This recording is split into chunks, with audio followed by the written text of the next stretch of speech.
You make money and then you give it back to the church? I'm a big supporter of the church. Whoa. I don't take a salary from the church. Joel Osteen, on Impulsive, with Logan Paul. Of all the places I expected to see America's most controversial pastor sit down and answer for everything the internet has been saying about him, this was not it. But here we are. And honestly, he didn't dodge a single thing. The Druski skit, the mansion, the jets, the yachts, the salary, the $105 million renovation. All of it came up, and I've got the clips, I've got the receipts, and I've got thoughts. So on April 8th, 2026, Logan Paul sat down with Lakewood Church's senior pastor, Joel Osteen, on the Impulsive podcast, covering topics ranging from megachurches, the viral Druski church skit, Osteen's wealth, what happens after death, and whether there will be a hierarchy of believers in heaven.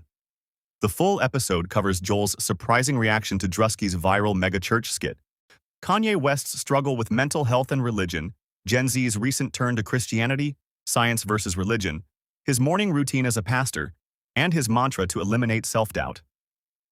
Now, the clips that the internet locked in on immediately were the ones where Logan actually pressed him. On the Druski skit, on the money, on the lifestyle. Watch this. Say this is a mega church. Yeah, that's what people call it. Have you seen Druski's mega church sketch? I saw clips of it. What did you think? Well, it's funny, you know. He's making fun of it. I just thought it was funny. That was funny, but it's a mega church because we're big. But here's the thing. I think this is interesting. It is mega. Yeah. But we never tried to have a big church. It really wasn't a goal. It was just a goal to help people. And so my parents started with 90 people back in 1959. So I grew up in a small church. I knew everybody, till I was 10 years old. It was still 90 people. And so it grew to, thousands by the time my dad died. But we never really tried to have a big church. We just didn't want to turn people away. We had to just make room for more people. So I think the goal was not just the bigness, but the goal is to impact people. And the interesting thing, Logan, is I have friends that have churches of 200 people in the county or 300 people, and they're fantastic pastors. This doesn't necessarily say, well, you're better because it's bigger. It's just, we're in a big city. God's given us a lot of opportunity. And what? Okay, so you've seen it. Now let me give you the full context, because to really understand why these clips exploded, you need to understand what started all of this in the first place. Osteen is being asked directly, what do you think about a comedian turning your entire world into a punchline? And he didn't call Druski a tool of Satan. He didn't storm off, he sat with it. But why was the Druski skit such a massive deal that it made its way into a conversation on one of the biggest podcasts on the internet? In his video captioned, Mega Church Pastors Love Money, comedian Drew Desbordes, known as Druski, impersonates a rowdy megachurch preacher ostentatiously displaying his wealth. The video opens with the comedian ziplining onto a church stage while Kirk Franklin's hit Revolution blasts. Full fog machines, full lights, suspended from wires above a packed congregation. That alone broke the internet. But then it gets sharper. Druski's video, set in the fictitious Collect and Praise Ministries church, features a sermon in which the comedian feigns to address a congregant's concerns about his designer clothes. Yet I have somebody in the congregation asking why I'm wearing Christian Dior and Christian Louboutin. Because I'm a Christian and I walk in the blood of Jesus, he shouts, before theatrically flashing the signature glossy red soles of his Louboutin shoes.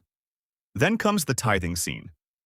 Druski demands the congregation raise $4 million for a vague mission in Zimbabwe, and insists no one can leave until the goal is met. The final beat lands with a sting. A man approaches the pastor's Bentley to request prayer for his wife. Druski asks if he tithed, hears no, and drives off, spitting his gum out of the window at him. That last scene? That's the one that broke people, because it wasn't just funny, it was familiar. Since its release, the video surpassed 91 million views, becoming one of the most widely circulated comedy sketches of the year. Oh, now some people were offended. They said this crossed a spiritual line. But a lot of others said what one viral commenter put perfectly. If the skit offended you, it might be because your pastor is doing the same kind of foolishness. Christian rapper Lecrae defended the skit and called on Christians to reflect on its critique of the church, saying megachurches were an easy target.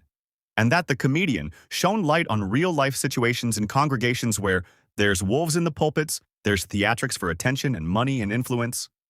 So when this skit hit 91 million views, the conversation naturally turned to the most famous megachurch pastor in America. And people started asking, wait, isn't this literally Joel Osteen's world? Real quick, For anyone who needs the baseline, Joel Osteen is the senior pastor of Lakewood Church in Houston, Texas. The church is housed in a 600,000 square foot former sports stadium with a 17,000-person seating capacity. The church welcomes more than 50,000 parishioners every week, and his weekly TV sermons are seen by an average of 7 million people per week and 20 million per month. This is not a local church with a bake sale. This is a global media operation with a cross on it. Osteen has drawn widespread criticism from Christians and non-Christians alike, both for his visibly lavish lifestyle and for preaching the controversial prosperity gospel, which teaches that faithful Christians are more likely to be rewarded with material wealth. And that is exactly why, when Druski's skit went ultra-viral, Joel Osteen's name was in every comment section. So now let's get into the actual claims, because on Impulsive, he addressed them one by one. The internet has been going crazy about Osteen's mansion. So here's what's actually true. The Osteen family lives in a 17,000 square foot mansion located in Houston's prestigious River Oaks neighborhood. He purchased it for $10.5 million in 2010, and it is now estimated to be worth around $16 million. That is not a rumor. That is confirmed. 17,000 square feet. 6 bedrooms, 6 bathrooms, 3 elevators, a pool, a guest house. Real. Documented. Verified. Joel and Victoria Osteen also own a second luxury home in Houston's upscale Tanglewood neighborhood, spanning approximately 5,600 square feet, estimated to be worth $2.9 to $3 million today. So yes, 2 multi-million-dollar properties in some of the most expensive zip codes in Texas. Now here's how he explains it on the podcast. Is there something that you've splurged on where you're like, man, this is cool? Like, I don't know, Pokemon card, like Mike said, T-Rex tooth, No. art piece. No, nothing like that. I have a nice house here. We built us a nice house, but I made that money off of real estate and You got a books. pool? I got a pool, and I got my workout room, and I Got a lawn? Say it again. Lawn? I got a It's lawn. Texas, so I got a lawn. Yeah, they have some land here. How many acres? 2 acres. It's pretty humble. And I mean, write my it's perfect. I write my sermons there, so it's where I live, and it's nice. And his explanation aligns with what he said publicly before. Believe that or not, but his stated position is that the wealth came from his books, not the offering plate. And the book numbers actually back that up. A lot of people online assume Osteen is just pocketing the church's money every week. So is he on the Lakewood payroll? You don't take a salary from the church. I don't take a salary from the church. I've been blessed with book sales and media and other things, so I don't have to take a salary. So I can work here for basically no salary, and I haven't for most of the time, the 26 years here or so. But people like to think it's all about money and things like that, but I'm the ones that want to try to discredit you, but it's no, never taken a salary. God's blessed me. I mean, Osteen doesn't take a salary for his role as head preacher at Lakewood and hasn't since 2005. That's his public position, and he repeated it on this podcast. So where does the money come from then? His first book, Your Best Life Now, reportedly sold over 8 million copies and remained on the New York Times bestseller list for over 2 years. The massive success of his debut effort landed him a deal with Simon & Schuster's Free Press, reportedly worth north of $8.5 million for his sophomore effort. I wrote my first book. My dad would write books, and he'd sell 10,000 copies, and that was great, Yeah. Well, I wrote my first book, and my publisher called me and said they're going to publish 250,000 copies. I told my wife, Victoria, I said, they're crazy. This was 21 years ago. I said, they're crazy. They're going to publish 250,000. My dad sold 10,000. Well, that sold out. Well, my first book sold 10 million copies. That's insane. I couldn't make that happen. Wait, how? I guess it just caught on. It just caught on. I was on TV and stuff, and it was just, some of this I can't explain. I can't explain. It's the sovereignty of God. I think I'm reaping seeds that my parents have sown, but I couldn't make that up. It was on the bestseller list for 2 years.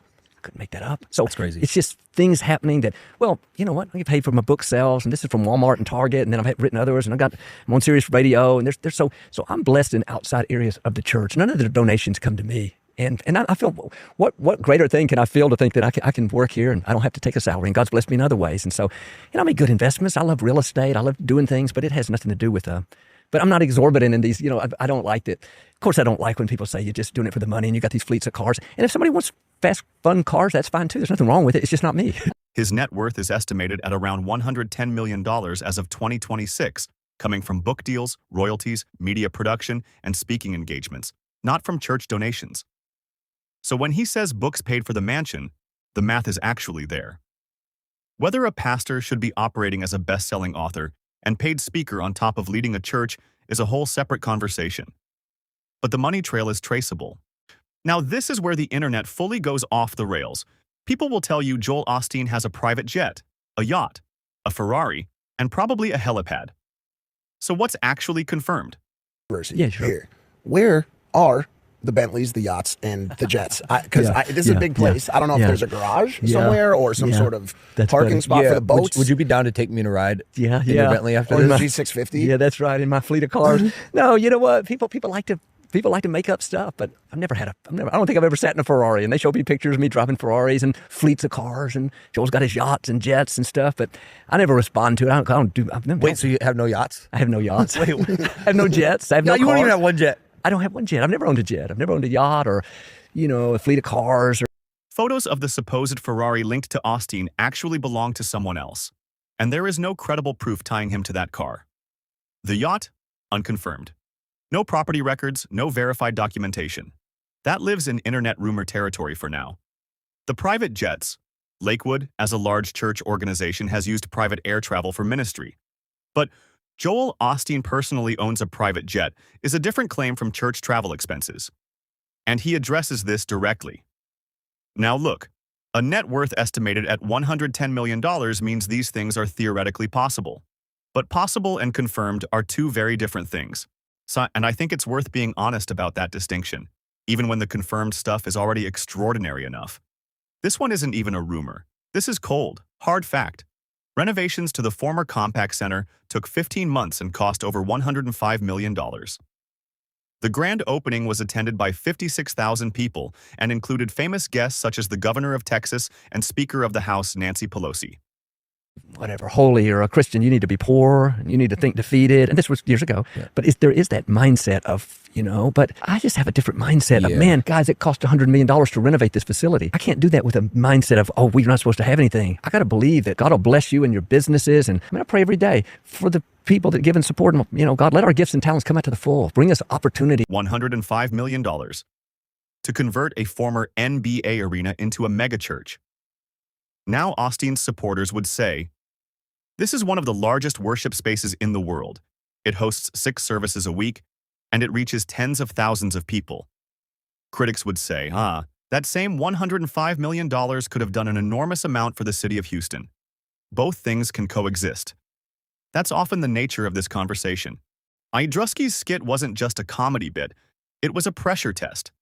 It exposed exactly how much tension exists right now between what people expect the church to represent, humility, service, sacrifice, and what some megachurches actually look like on the ground.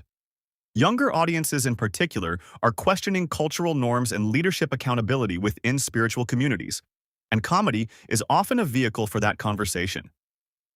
And Joel Osteen choosing to sit down on Impulsive with Logan Paul, of all people, and field these questions directly?